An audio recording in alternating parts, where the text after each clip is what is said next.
The United States and China is signaling success after 2 days of high-level trade talks in London. Megan Cassella joins us right now with more on that front. Megan, we're still trying to figure out exactly what happened, but a positive move at least.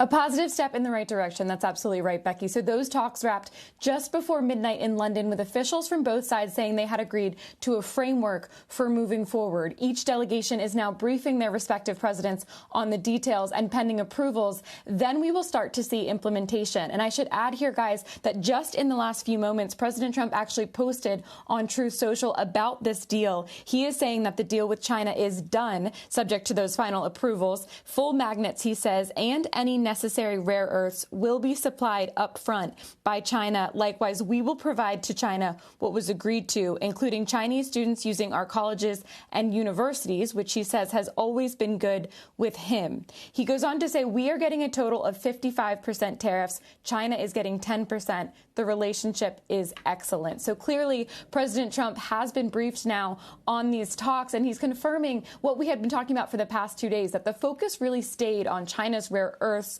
which should now start to flow to the U.S. and on the U.S.'s export restrictions, which should ease up in return. Here's Howard Lutnik talking about the same topic last night to reporters. We do absolutely expect that the topic of rare earth minerals and magnets with respect to the United States of America will be resolved in this framework implementation. That is a fundamental part of that. Also, there were a number of measures the United States of America put on when those rare earths were not coming. You should expect those to come off sort of, as President Trump said, in a balanced way. When they approve the licenses, then you should expect that our export implementation will come down as well. So I'd put it this way, guys, taking everything we just heard, both from the president and from the Commerce Secretary, this is definitely a step in the right direction, but it is a somewhat small one. It roughly puts things back to where they were after Geneva, when the U.S. thought that the rare earths issue was settled. But given that there was no timeline then for China to abide by, the U.S. then felt China was slow walking the deal. Now we are back on track, clearly. Trump saying the relationship is excellent, but we have to wait to see whether there might be a timeline attached this time, and then whether and how quickly the two sides follow through. Guys? Hey, Megan, that answers some questions, but it raises a lot of others, and I'm talking specifically about the president's post on Truth Social. I mean, he said that they're going to allow Chinese students to use colleges.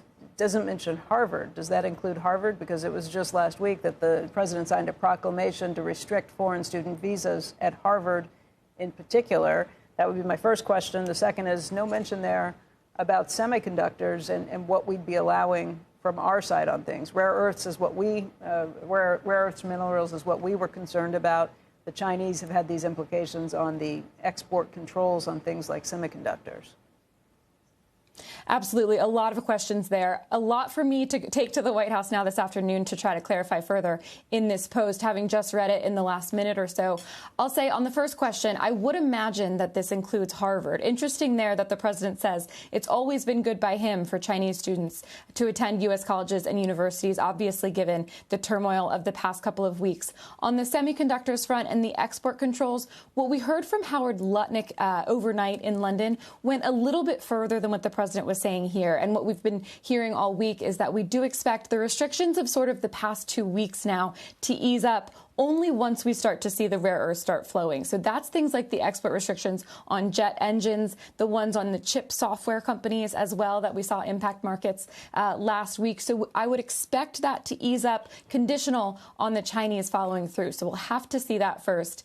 The third question that I would raise, Becky, from this post, the first one that I looked at, was when he said we will now have total 55% tariffs against China. It's not immediately clear to me where that's coming from. Previously, the level had been at 30%. So more questions there, more to dig into. But he does say, at least, that things are moving in the right direction.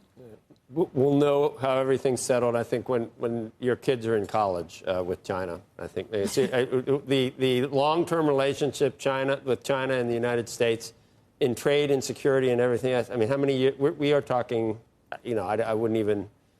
So it might be small, but it's going to be just done in these incremental steps. I think. Yeah. And it's going to go past the Trump administration.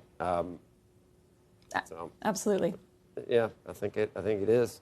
We got to strap ourselves in for the long haul. Megan, thank you.